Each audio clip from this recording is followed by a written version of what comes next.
This episode of the Bear and the Beard podcast is brought to you by, well, you. That's right, Fandomites. We have launched a Patreon for the show, and we're asking you to be a part of it. We are going to take out only what is necessary to keep the show going and to keep attending live events every month. And the amount of funds still in the Patreon after that will be donated to our friends over the Children's of Mississippi. That's right. In return for your generosity, the different tiers will receive different things: spring store discounts, exclusive bonus content, freebies at live events, and more.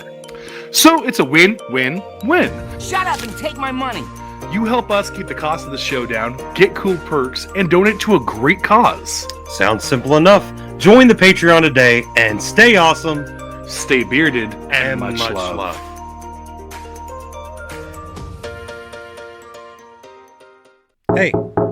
Hey, you. Yeah, you. Listening to or watching this episode.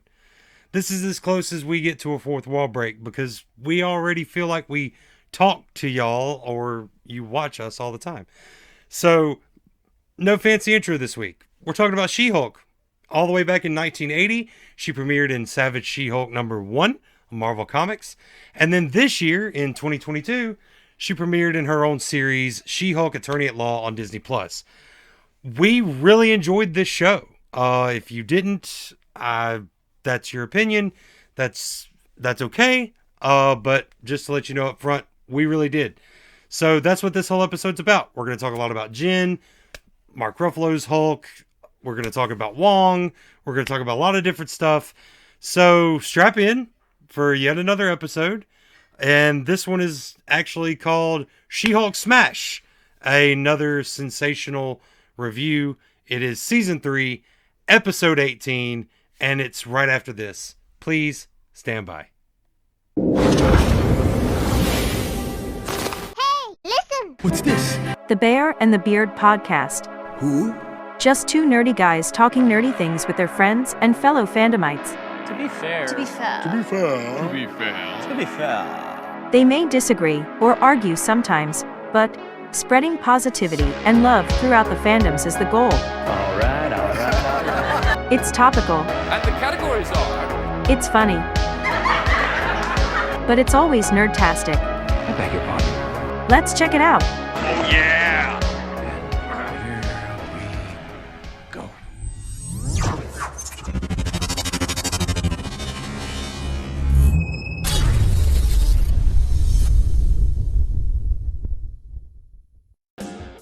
Dun-dun-dun-dun.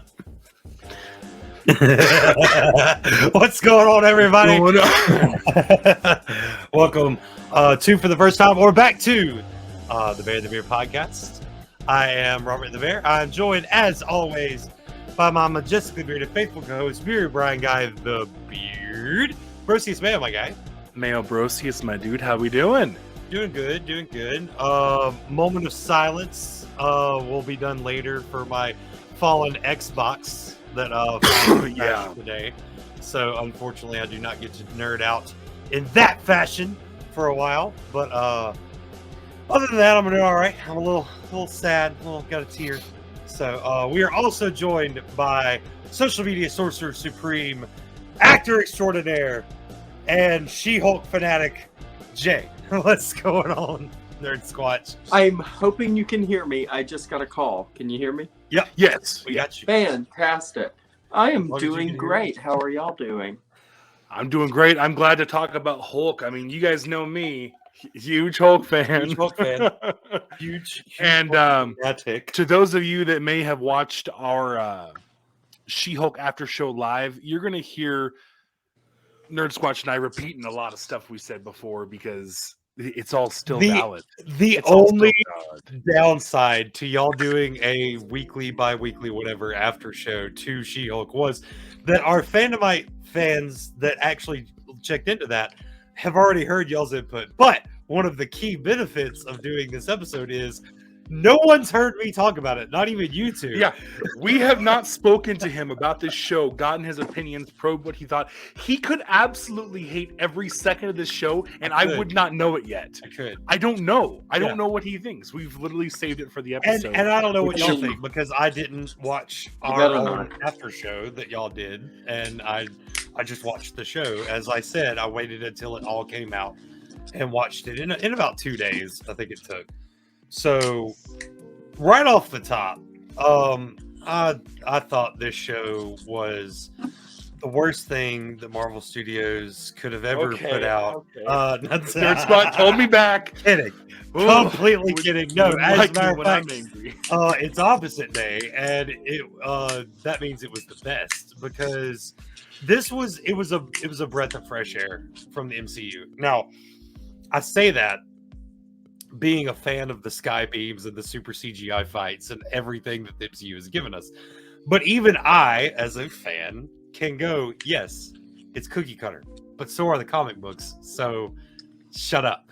So this, though, however, was a story that I was not familiar with, but upon reading the comic books that it's loosely based on, stuck straight to it.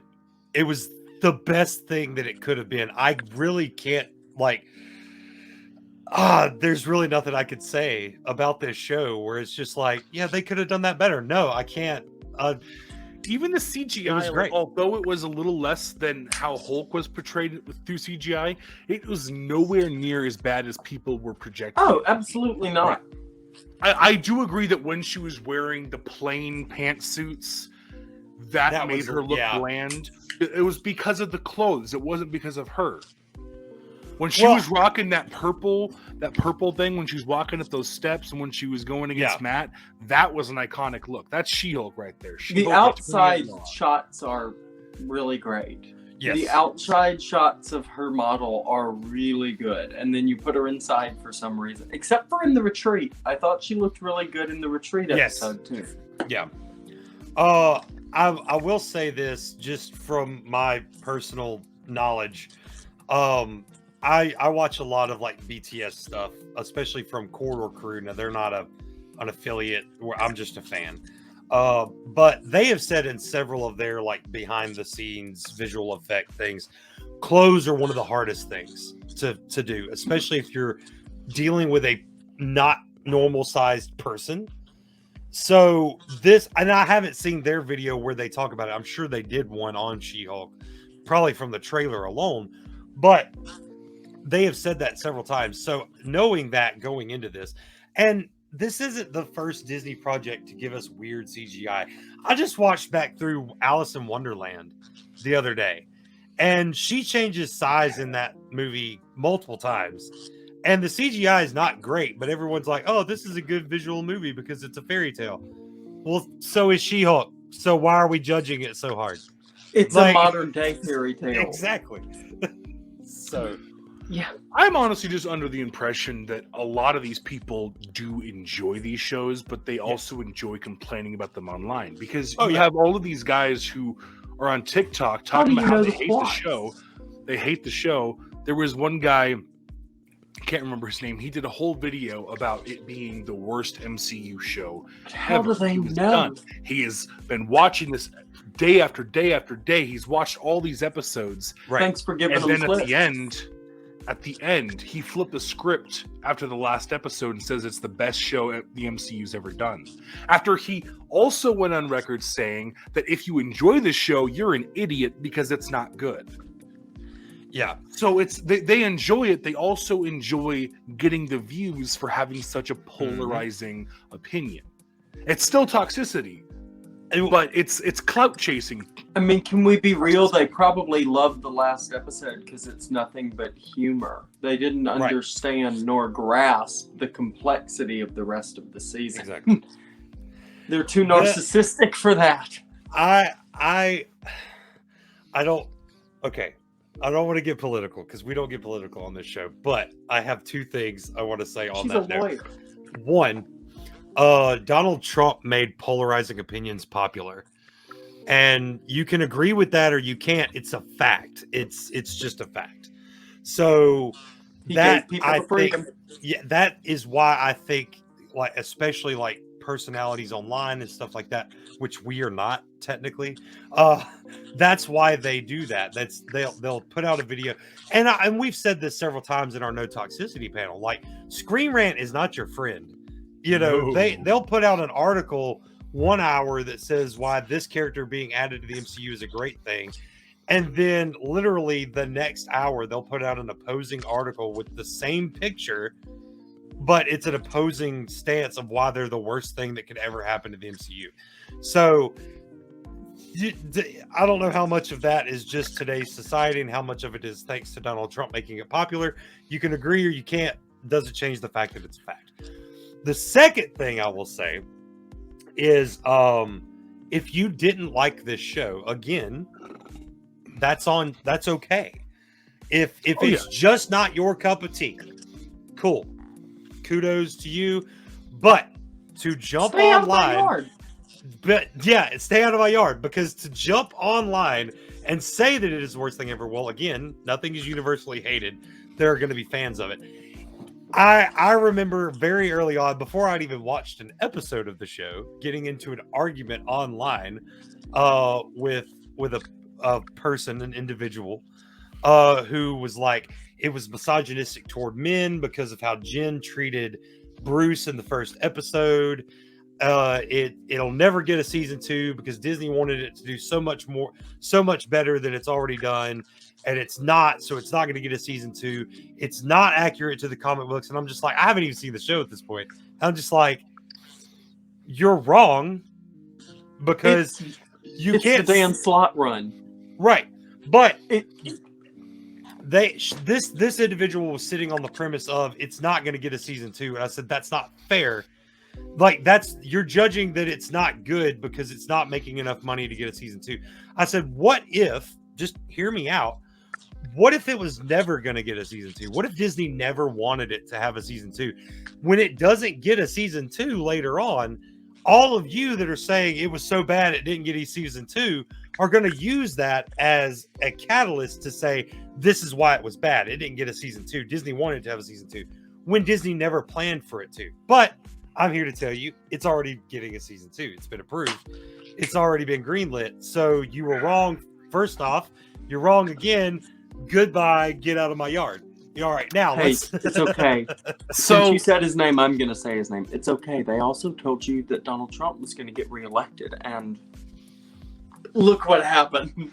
Oh, again, we don't like to get political. I do not care enough about Moving politics. on. I'm sorry.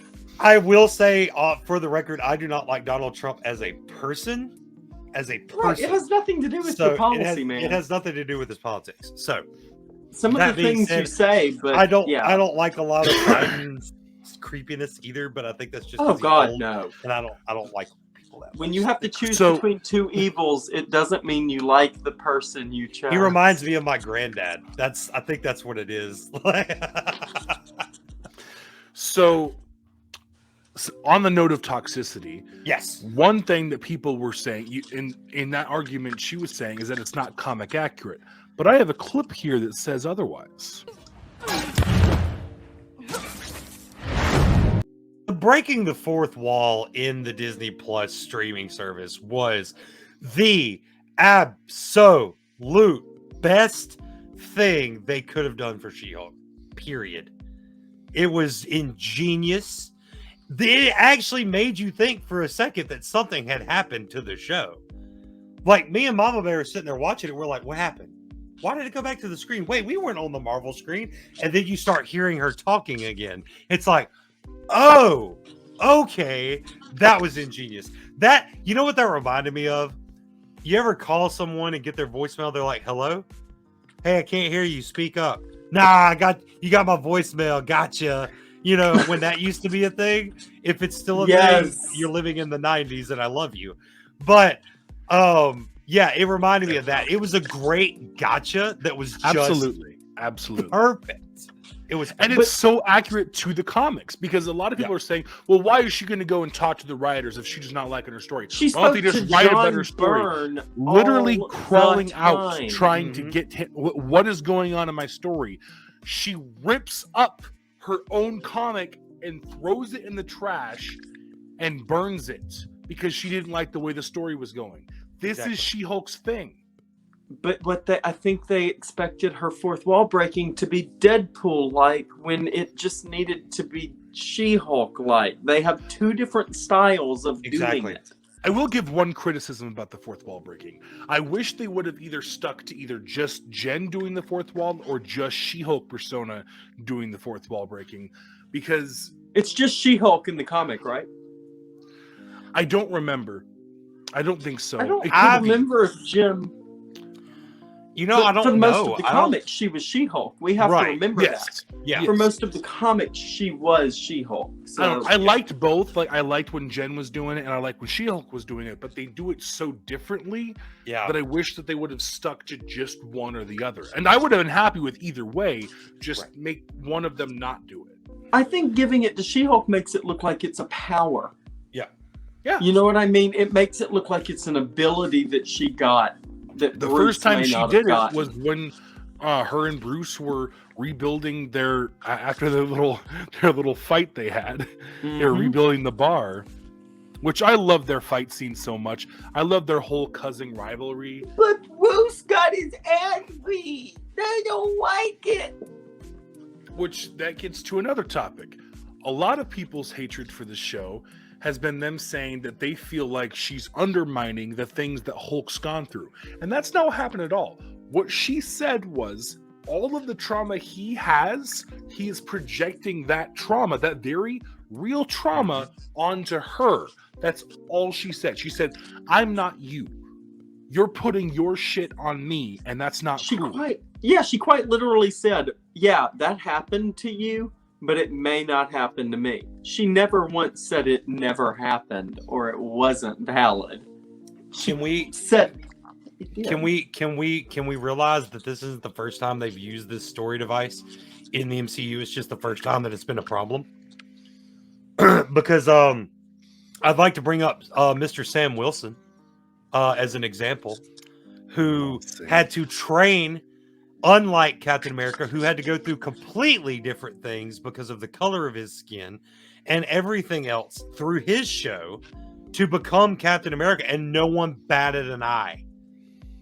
They were like, "Oh yeah," but the ones that knew that it happened in the comics anyway. There were the detractors of Falcon the Winter Soldier, but the ones that knew that this is how Sam got the shield and became Captain America knew this is how it went. This is it's the same thing. The only difference here is that it's a different Avenger, and he's green with his cousin, who is also green. That's the only difference. It's the only difference. This isn't the first time we've seen this in the MCU. So, but another thing they don't seem to realize is that they're related. What happened to him happened to his family. They all felt the results of what his father did. Not even Chet. Not just him. Jen totally knows what happened. Is it Chet or Chet? Chetable. Chet. Because it's the Inchetable, so I Ched. The Inchetable. The most Rick Jones vibe I've ever seen from someone who isn't Rick Jones. I don't know why, but Screw you, Universal. Give me Rick Jones. But no. So we didn't talk about this at length, but I think we've already discussed this at least one little bit. To the people that are like, oh well, this. Okay, first of all, they couldn't space out her origin in several different episodes. It wasn't going to happen. It just wasn't. It's an MCU project. They're not putting out the prequel comics anymore like they probably should. And even if they did, some people would still be upset at that. So, what did they do? They jammed her getting her powers and being okay with them in one episode. I was all right with that. 1:30. Well, see, I have to disagree with that. I feel like the whole show was still her coming to terms with that. That's the whole point she made at the end. Oh, yeah. With KEIVN. Is her stakes, coming to terms with being a She-Hulk. I just meant her being able to control her power. On. And that was fucking cool. Yeah, still coming to terms. The whole show being a coming to terms with the fact that she is Jen and She-Hulk was amazing. It was amazingly done. And the best Marvel villain ever, toxic masculinity. Yeah. Look, That was the villain scene, of the show. I'm sorry. the scene where the wrecking crew comes up on her and one of them grabs her and she screams and then she goes, "Oh wait," and then just grows like 5 feet was amazing. I loved it. I loved our the wrecking Madison crew was pretty cool too. I like that. Oh yeah, Madison and Wong. I got it's with ever a Y and it's not where you think. Had a character that in the first 10 seconds of seeing them, I'm like, I'm gonna hate this character. And then by the end of the episode, I'm like, why don't I have more of this character? I love her. She's so lovable. I have a thought, and I don't know if y'all have talked about this. She's Mephisto. No, I wish. No, okay, so I'm the devil. Sorry. I can't Every time look. someone says. If Sacha Baron Cohen becomes Mephisto, I'm gonna scream. Okay, Great success. So toxic masculinity was a villain. Bad writing was a villain. They harped on all of these things throughout the series, like throughout it. It's the whole women equal rights, feminism, power, all of it was harped on throughout the series. So, and the last episode is literally it's making fun of the fanboys that hated this show, which loved that 100%. So my theory is, I think Madison was supposed to be the representation of the females that were sleeping on this show. They weren't really paying attention. They were just there. Not that that's a bad thing, but we know that Marvel doesn't do anything by mistake. She had to represent something. Now, if she was a character from the comic books, I don't remember it. That's the only reason this theory even exists. If she's a character, then I'm completely wrong. But I love the fact that she is also a spoiler, because she spoils Sopranos for Wong, and the fact that she shows up like in the midst of all of this chaos and she's just like living her best life. And I love that, because this show, as great as it was to us, the overall message was amazing, but it's not some big philosophical, they're not trying to change the world with it. They're just trying to put some positivity out there. And for me, watching it, I'm just sitting here like, what if Madison represents the people that are like just enjoying it to enjoy it? They're kind of sleeping on the show. They don't care about the underlying message. They don't, because they know what it is. It's a Marvel project. That's awesome. I don't know. I could be wrong. I'm going to get down off my soapbox now.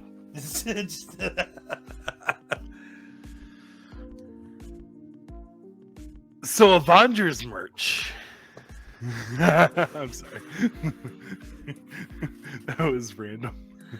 I do want an Avengers t-shirt very much. And pull that image back up real quick. I gotta see something. Yeah, so I wouldn't mind if they made those variants, the little characters there, in the new Marvel Snap game that I'm playing, because I would love to have an Avengers variant of a card.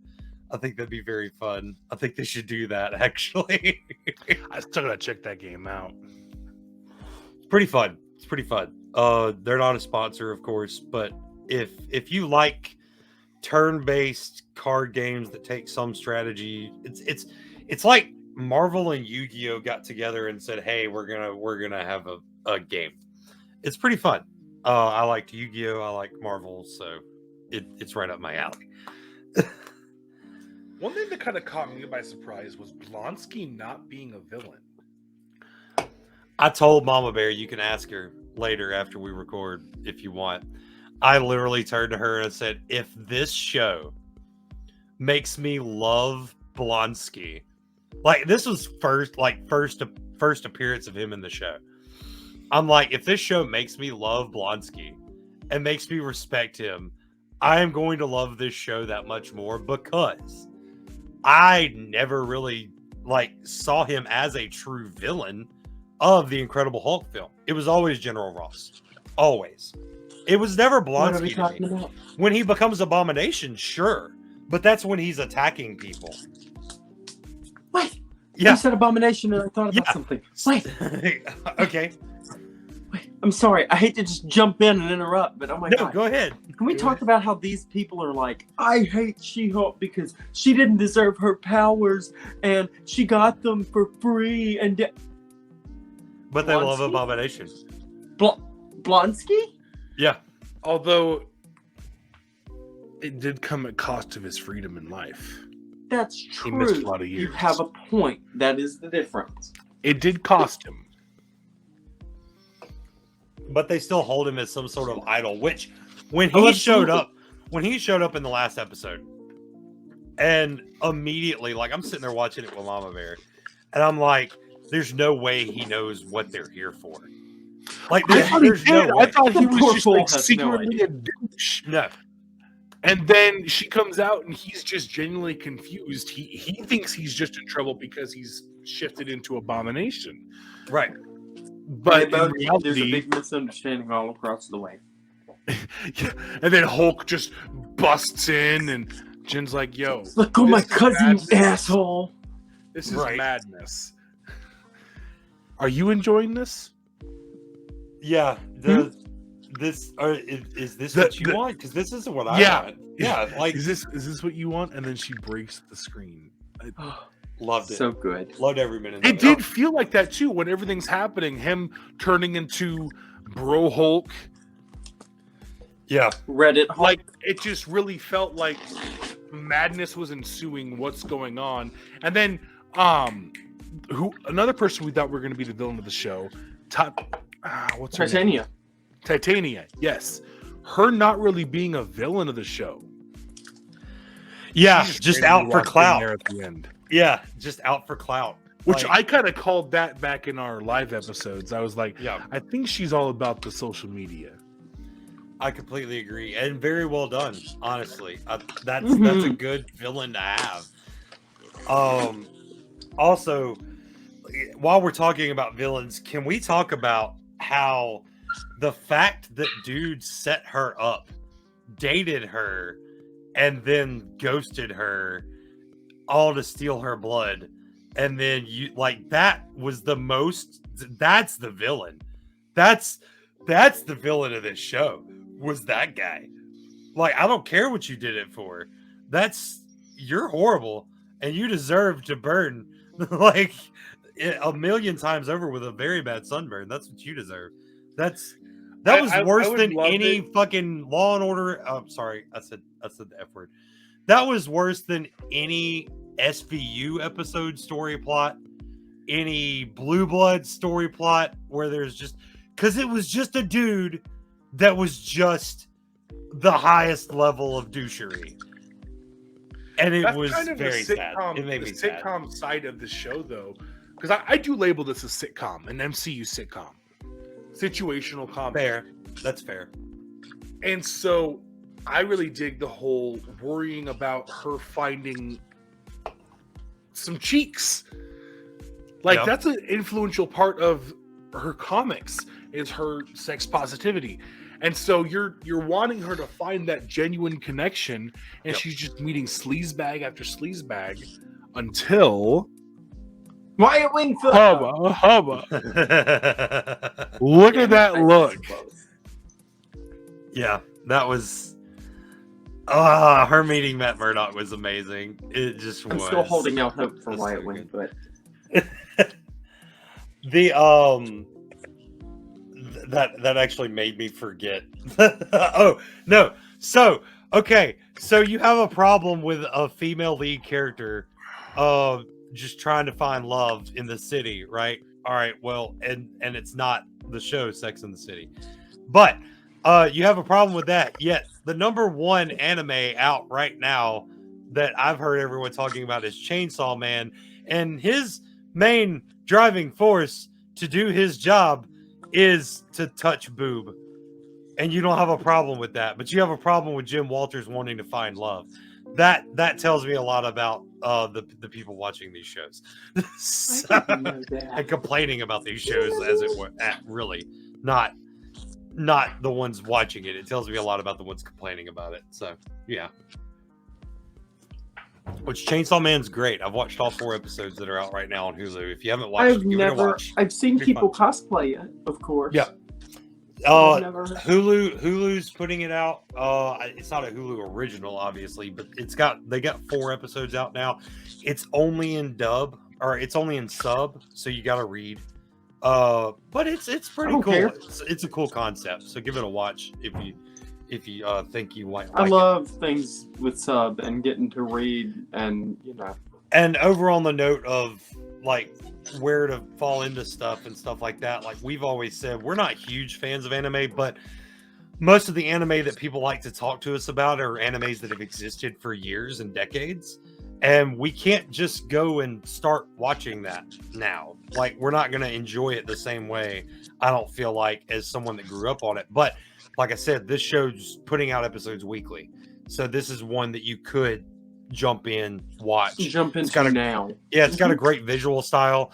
And to bring it back to She-Hulk, it's new. It's great. It's a good, different breath of fresh air. I mean, I've already said that once before.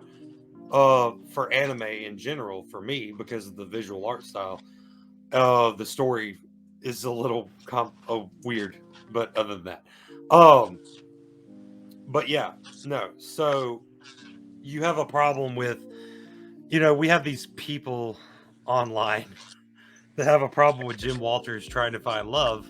Don't care that she got ghosted by someone she was falling in love with. I'm sorry. She was also sexually assaulted, and it was recorded. Yes. Yeah. And they still don't care. Yeah, because like it, and again, this goes back to what we said in what I said in the first, or no, I said this before recording, is these happen in moments in time. Yeah. These shows, these movies. You never know what happened in between these things. I would love to see later on where she presses charges. I think that'd be awesome. Absolutely. I mean, season 2 opens with her pressing charges against him. I think that'd be great. Defamation of character at the very least. At the very least. Yeah. Because she said, "I'll see you in court." Seen as a monster.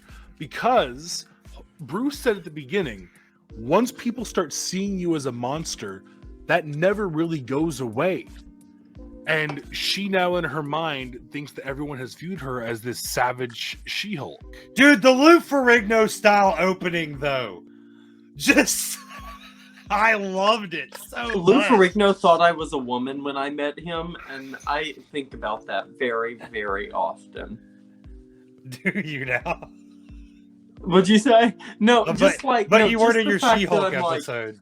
That's weird. I know. Plot twist. Look at me now. I wasn't Right. dressed like her then. That was long before anything I knew I was going to be doing that. But it was funny. I was dressed like the Joker, That's and he thought I hilarious. was a woman.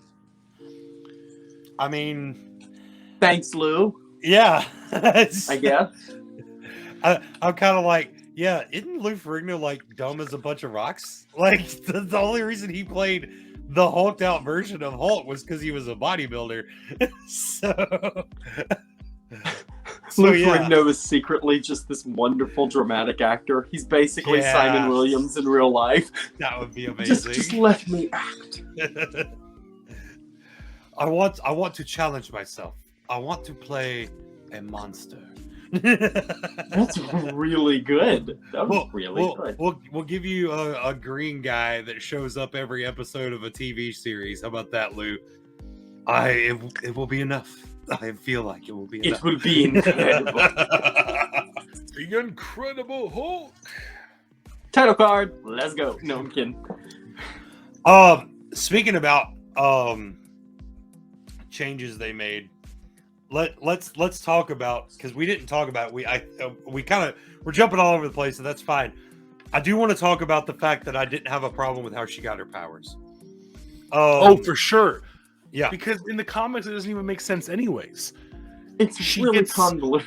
She gets shot because she's representing an opposite hitman of some kind for the mafia, and then she gets shot just when Bruce happens to be rolling through town. He does a blood transfusion, and while she's still unconscious from the blood transfusion, he just dips out of town, and then she becomes She-Hulk. Now, can allow me to put that into MCU perspective. If they had stuck 100% to comic book accuracy and made that happen, I would have a problem with it. You know why? Because the only Hulk I've seen before She-Hulk was worried about his blood being found by anybody. We had the Incredible Hulk movie where he was worried that it went into a little bit of juice. And he knew he had to get on the run after that. He knew what was going to happen. He's not just going to willy-nilly give her a blood transfusion like it's nothing. Yeah, to say, well, they should have stuck to the comic book origins. That is stupid. That's stupid. That would say Bruce is just okay with possibly poisoning someone because on a whim. He's just okay with maybe accidentally creating a Hulk or killing his cousin. One of the two is going to happen. You know, these writers were geniuses. Yeah. And I love the fact that we actually got to see the head writer, Jessica Gao, in the writer's room during the fourth wall break. They're on the left in the Hawaiian shirt. That's Jessica Gao right there. And I love it. Brilliant writer, in my opinion. I loved every minute of the complete fourth wall break episode. That was amazing. Right. We got little Kevin with his little Kevin hat. The Kevin. Yeah. I love it. The fact that I don't know if we have a shot of it, but the room that the Kevin is in, just that has like all the comic books in the cases, like the collectibles and all that. I was just like, this is amazing. This is the closest we got. Smash things. Bruce smashes buildings, I smash fourth walls and bad endings. And sometimes Matt Murdock. Oh. I still love the jaw drop of a mic drop right there. Like, there's no mic, there's no audible sound, but you know that's her mic dropping, like, and sometimes Matt Murdock. So, question for the two of you. Which did each of you prefer? Okay, I don't want to say prefer because they're both amazing. You're going to love them both. But if you had to say which one's your favorite between her fight in the courtroom with Matt or her fight as She-Hulk with Daredevil, which would you say you preferred as a fight to the other? You're talking about the scene that we have the clip from where is it? Where he says the thing about the Sokovia, like you mean the actual back and forth? Yeah. So when they're actually legally battling, or when they're actually suited up fighting over leapfrog. I saw 4 seasons of Matt Murdock fighting. I didn't see 4 seasons of Matt Murdock in a courtroom. So I kind of really liked the courtroom. Except that was a great battle. The Punisher, when the Punisher showed up, that was interesting. That was really the only time we saw Matt in court was during the Punisher episodes of Daredevil. Like in the first few episodes. Yeah. He always had some excuse for why he wasn't doing it, and Foggy was always picking up his fucking slack. Yep. If I had to choose, and I'm gonna say the fight. Because one, it was cheeky, and I love cheeky. What's the difference between goons and henchmen, and all that. And he's like, there's this many in there, and she's like, I'm not gonna wait 30 minutes for you. And he's like, that's not how that math works. And then he goes in and he does his Daredevil thing for like the first 5 guys, and then she just drops in and she's like, oh, look at that, I helped. Priming us for a hallway fight. Yeah, and then when they get in the room and they're fighting all the goons or henchmen or goons. I think they're goons because they only care if there's money. Yes, henchmen believe in the cause. Goons believe in the money. So they're fighting all these goons of We need some goons. And she's trying to get some sense into Leapfrog as his lawyer, right? And then the opposing lawyer is giving her advice while also fighting. That was amazing. It was great. I loved it. It was cheeky. I love that description. Cheeky. Yeah, it really I will say this as a fan of shows like Law and Order, Blue Bloods, other actual crime procedural dramas, that was probably the only place that this show was lacking for me. Is I didn't feel convinced that we were in courtroom settings. Now, were they good scenes? Yes. The writing wasn't the problem. It was more of the procedural of actually being in the courtroom. Like when the elf takes the stand as the judge, that was obviously intentionally funny. I'm not counting that because that would have never happened in a real crime procedural, obviously. But everything else, like when Matt showed up, that was the only courtroom scene where I felt that they were like, let's get this right. Because Matt, serious lawyer. Jennifer's also supposed to be a serious lawyer. Like, I should believe that she knows what she's doing. I should believe that she's winning these cases not over public opinion, but over how she can do. Now, that might be me from watching all of these other crime, courtroom procedurals and seeing that, comparing it to that. But again, they were still good scenes. I just hope that maybe next season we get more actual, a little bit more drama, a little bit more procedural when we do the courtroom scenes, and moving forward it'll just get better and better and better. That's to me. Okay. Yep. Speaking of the courtroom scene, when we had Matt Murdock and her going back and forth in a genius way, we got a little snippet of knowledge about the overall arcing MCU through a one-liner from Matt. May I remind you that the Sokovia Accords have been repealed. Yeah. Boom. So that's a big fucking deal in a one-liner. Because they haven't talked about it in any other MCU project that we've had since Infinity War. Well, in Infinity War. Infinity War was brought about because per the Sokovia Accords, Cap and everybody else were outlaws. They were fugitives. Criminals, yes. But then it kind of gets dropped after Thanos shows up on the scene in Infinity War. They don't talk about it in Endgame. As far as I know. I've watched that movie several times. I think I would remember. Because during the blip, basically the governmental status quo was no longer a thing. The world became a better place. Thanos, in a very twisted, terrible way, made the world better, but they were all traumatized, so it wasn't better. Right. It was still fucked up. But basically, they dropped all the bureaucratical bullshit. But then once everyone got blipped back, everyone wanted to go business to normal, and we didn't know starting off how much business to normal did it go. Right. Did the Sokovia Accords get replaced? Did they get appealed? What happened? And this show answered that for us. We now have an answer to what the government's doing. I am actually so glad you brought that up, because I just had a thought, and go with me here. Hear me out. New World Order?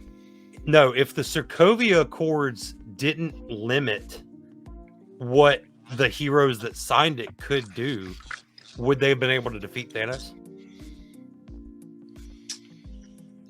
I think they would have defeated Thanos because they wouldn't have been broken up. Exactly. That's the whole point of the whole united we stand, divided we fall. They were divided, so they lost.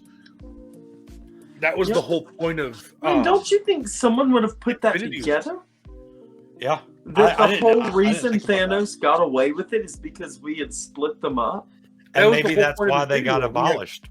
We have two separate teams going at this in a whole new way. They're split up. They're not working together. They get their ass handed to them. Then in Endgame, they're all working together, every corner of the galaxy coming together, uniting against a common enemy, and they persevere and they pull through because they were united. Exactly. Avengers Assemble. That was the big cheer of Endgame. And I loved it. The fact that now, here's what I want to know now is why did they get repealed? Like, why did they get pulled back? Because I have a feeling it had a lot to do with Tony's death. That's my personal belief, is that they were like, okay, well, this guy believed in this and it got him killed, so maybe everyone else backed out. and they were like, you know what? Never mind. You know, because they were still accords, they were still being ratified at the time of Civil War is when they were like, there will be ratifications, there will be, you know, all this other stuff, and then we had a few movies after that, and then Endgame happened. So they might not have ever been put into law. All the heroes might have just backed out, and I would love to know why.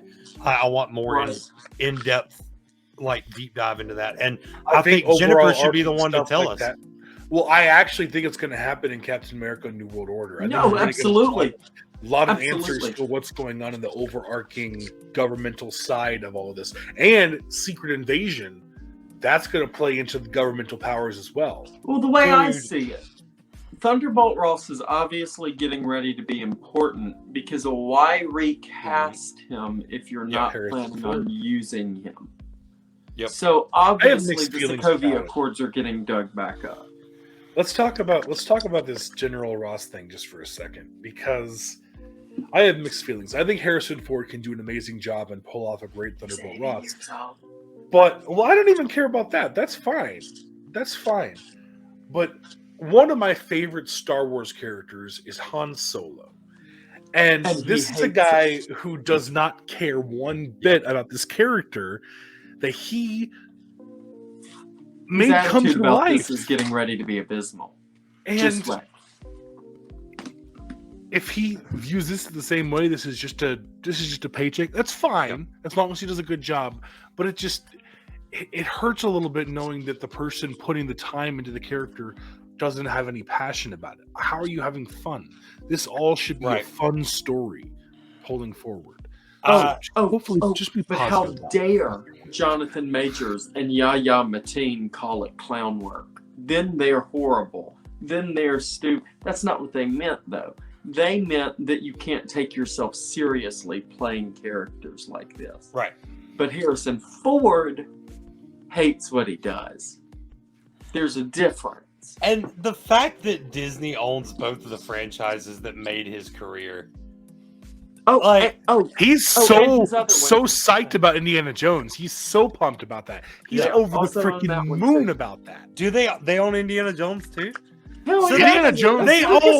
They own all three. Harrison Ford's ass. They own both of the franchises that made his career. This was all a ploy just to they're own fixing Harrison to make Ford. put him in the MCU.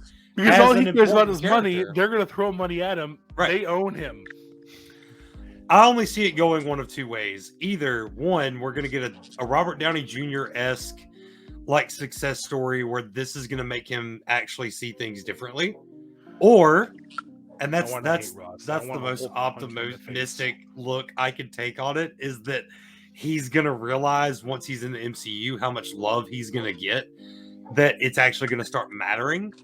Or it's going to go the other way and he's just going to regret it like he did Han Solo. We're going to get a lackluster performance, which he's actually be a villain anyway. That's not even fair to say, because I mean, when he doesn't care about a role, he still gives great performances. So he's just not going to care about it after he's off screen. I think that's what's going to matter.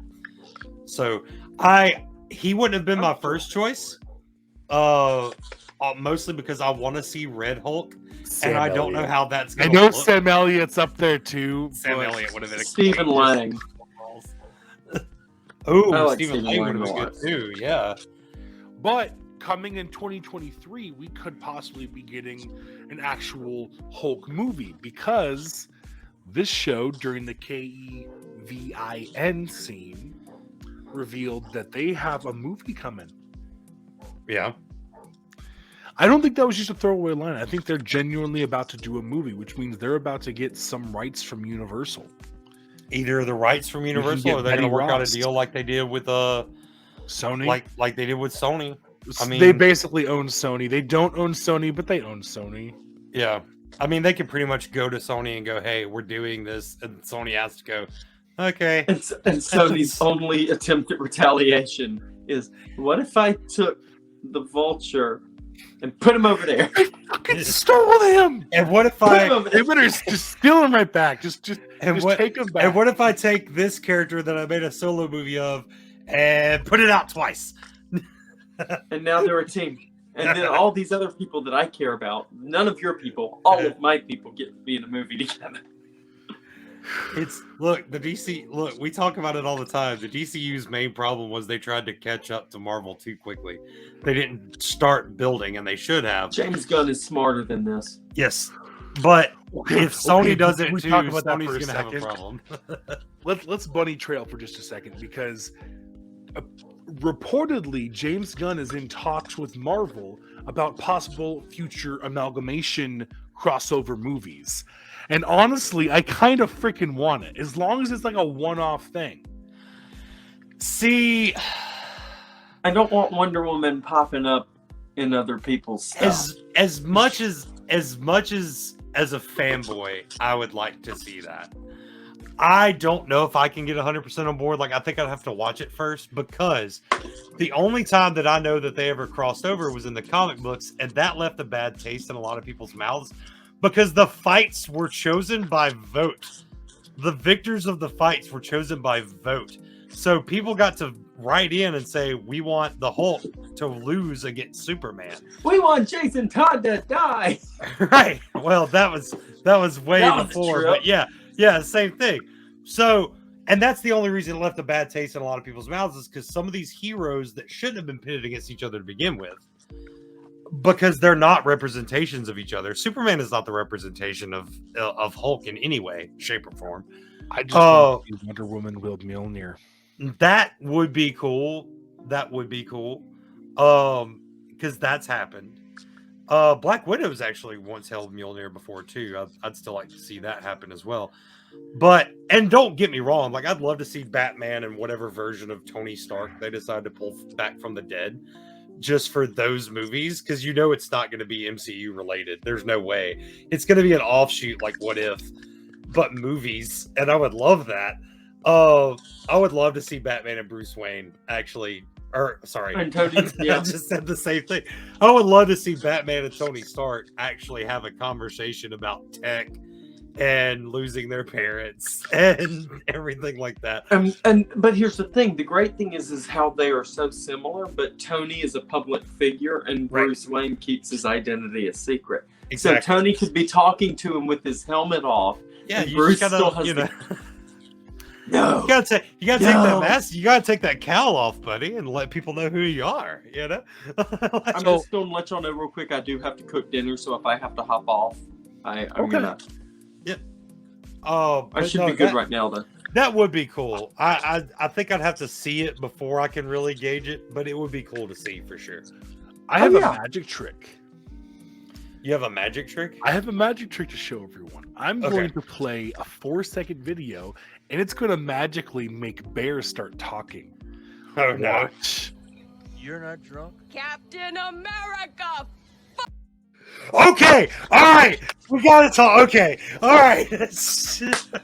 We gotta talk about this. Okay, I'm so glad you put that clip in here, because, and we have not even discussed it. Okay, whew. All right, let's talk about this. All right. Yes, I've always been a firm believer that Captain America did not go into the ice a virgin. Now, the line from Age of Ultron where he says that, you know, being the expert on waiting too long, that wasn't about getting laid. That was about being with Peggy. Yes, that was about being with Peggy. 100% about the dance. He didn't get to be with Peggy before he went into the ice, and that is for certain. But no, my man did not go into the ice and come out the 100-year-old virgin. Okay? and like it matters. Okay, there's all these people that are like, he wouldn't have done that. No, yes, he would have. Because I'm here to tell you, as a family member of several branches of military personnel, the military smashes. They smash hard. Like, Dear John is a thing. Like, that's a thing because it happens so much. They smash. They do smash. They go over to other countries and smash. They go and build freaking forts in other countries and smash. They get stationed in other countries and bring back their wives because they smashed. So, don't sit here and tell me that Steve Rogers went into the ice and came out a fucking virgin popsicle. No, he did not. And I'm glad that we finally got confirmation of that. That is from Hulk himself. He said he's not a virgin. He even explains it. He's like, back during the USO tour that Cap was doing this and this and this happened. I'm like, these aren't details I needed, but I needed to know this. Like, I needed my boy to not, because look, here's the deal. As much as I love Captain America, I'm not putting him up on a pedestal. Look. Go away, Steve. You don't need to hear this. Okay. Sorry. It's just Don't look okay, at this, babe. I'm not putting him on a pedestal of any kind, and anyone that ever did was a problem because I read the original comic books. Do you know what he was okay with for them to do to Bucky? Like, we haven't even talked about this in any episode, and I want to. Because if you go back and read some of the older comics when Bucky first becomes a thing, he's like, so you're training him to be a weapon? And they're like, no, we're training him to be a killer. And he's like, okay. Like, dude, this is not MCU Captain America, bro. MCU Captain America, though he is awesome, is on this pedestal that people put him on, and I don't know why. The fact that had to be in the show, it had to be there. There was no mistake because people have been talking about it. What show better to talk about things that are being talked about online but She-Hulk? And I loved it. And thank you, writers, for finally giving us confirmation that my boy didn't go in and come out some sort of, 120-year-old virgin or something. I love it. The She-Hulk show is so sex positive that it made Captain America a sexual icon now. That's America's ass. I'm sorry. That is America's ass. I love that even you. that's the line he says. That is America's ass. And then, of course, now we got Matt Murdock. Stride of pride. Strut of pride. I just saw this I love devil all guy the little walking and wait, end of each of those episodes. was that you did the devil thing? Are you happy? I'm happy. Okay, well, if you're happy. Dude, the wedding episode was Oh, the hilarious. wedding was so petty. Yeah. But it needed to be. It needed to It be. did. It And then did. at the I very love end, petty she's like, heroes. It was great. She-Hulk's It had at to my come- wedding. It had to come at an inconvenient time in the series because Like all that's when weddings. weddings happen. Yeah. Okay. Well, All right, I should probably roll. We only have one more real thing to talk about, and I guess we'll go on okay. this. It's because it's the end of the show, the very end of the show. We get this. All right, well, let's wrap it up. We get this right here. Yes, I forgot. So I mean, it's pretty easy to forget when they just say like, "Here's Scar." Cut to the next scene. yeah. There are a few other characters that we do need to talk about. The fact that Scar was introduced. We also got Mallory Book. Yeah. Very well done. Angelica Schuyler. The group therapy sessions, those were good. All of those characters were spot on. I thought those were good. Mm-hmm. The most slept on character, I feel like, Pug. I liked him. Oh yes, the three best friends that anyone can have. Yeah, the three best friends that. So, where do we think they're going in season 2? I guess we'll wrap it up with that because we have all these great characters. We had a great season 1, but she is still not supposed to become She-Hulk anymore, kind of thing. I So think they're gonna have that's. to I think fight that's that. no. She can be Oh, no, She-Hulk because got she over that. Yeah, she was able to walk up the stairs as That's right. She-Hulk. They, But but she I still needs to think take them to season court. 2 So I think season 2 she's gonna have her own law firm. I think we're gonna get a little bit of a hint of what's going on in season 2, somewhere towards the end of Daredevil Reborn. yep. Yeah. She's supposed to make an appearance. a Yes. cameo appearance. Yes. Okay. I think so. And so I really think she's going to take what Matt said in the series to heart, that you could start little, help the little guy. Yep. You can help people as Jen Walters, and you can help people as She-Hulk. When the law lets And them so down, I go think green. that's really going to show in season 2. That's going to be the main point, is her balancing, helping in two ways. She's a double hero. I think that should be the name of this episode. When the law lets you down, go green.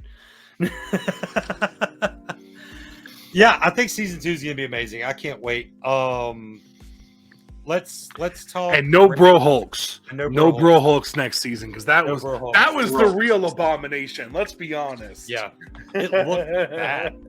Like they talked about her CGI being bad. His looked bad. I don't know if it was Scrappy supposed to or not. Yes, It looked like Scrappy Doo. Scrappy Doo. Yes, with the whole. I can't unhear that now. Yeah. No. Well, Should we rate it? I think I've talked it to death. Let's rate it. If you listeners want to chime in to our comment section, we're just putting this out there. What did you think of She-Hulk? Is the Talking Nerdy segment for this episode? I do have some awesome photos from Halloween. I'm gonna put those in here that y'all sent us of your costumes and that I took of costumes. I'm gonna put those in here as a little thing between us talking and the outro. I was She-Hulk. So. Yeah, check those out. But for now, let's get to ratings. Brian, what do you rate She-Hulk, Attorney at Law? 9 out of 10. 9 out of 10 beards. It's high praise coming from the bearded one. Nerdquatch. How many? I'm right there with Squatch Beard. points? I am at 9 out of 10. There are a few things I would improve. I would have liked a little bit more John Byrne influence, considering it. I feel like it's the more. I love Dan Slott, but I think it is the more popular. And when you think of She-Hulk, you think of what John Byrne did, not what Dan Slott did. So I feel like instead of just the finale, maybe the last half of the season could have been more Byrne inspired. I feel that. I'm also going to give it 9 out of 10 bear paws. Like I said, the procedural drama in the courtroom is really the only thing I thought they could have done better. Not that they did bad at it. I just feel like it could have been done better. But I thought this was a great way to introduce everyone to the character that wasn't already familiar with her. And for the people that were familiar with her, this was a great representation, I felt like. So 9 out of 10 for me. Yeah, I guess that's going to be it. I don't know what we're going to talk about next episode yet. We'll figure it out. Give us any suggestions. Let us know. Yes. But we're going to let Nerdquatch get out of here. I'm going to get out of here. Brian's going to leave. Thank you. Got to go cook for the mama. We're gonna all bounce. We're going to all bouncy Feel free bounce. to like, subscribe, comment, give thumbs up. Smash that like button in the face. You know, I hate saying that. I hate it so much. It's so cringe. Most generic thing we can say. It's so cringe. But I have been the Bear. I have been the Beard. And I've been Nerdquatch. And we want to remind you, as always, to stay awesome. Stay bearded. And much love, everybody. Stick around for those Halloween costumes coming up right after this, and then the outro. We'll see you next time. We're out of here. Love you. Bye.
That was totally wicked!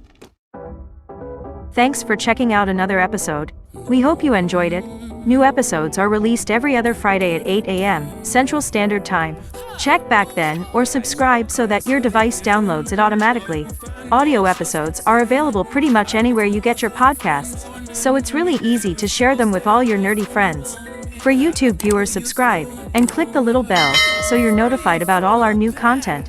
Links to talk nerdy to us can be found in the episode description as always. You can chat with the bear, the beard, or the rest of the Bearded Bear team, head researcher and graphic designer, Mama Bear, the social media sorcerer, Nerdquatch, the master of marketing, Han Bralo, the master merch fabricator Tyler the Great, or any of our public liaisons, Mama Kim, Katie Cat, or JB. Huge thanks to them, the geeks of the round table, and all our awesome friends of the cast. Much love y'all. Lastly, for more cool music like this awesome outro track, go check out Harlequin Soul, Secret Apex on Facebook and Spotify. His links are in the description as well. Talk at you next episode, nerds. See you then. Welcome to the end. Are you a fan or just pretend?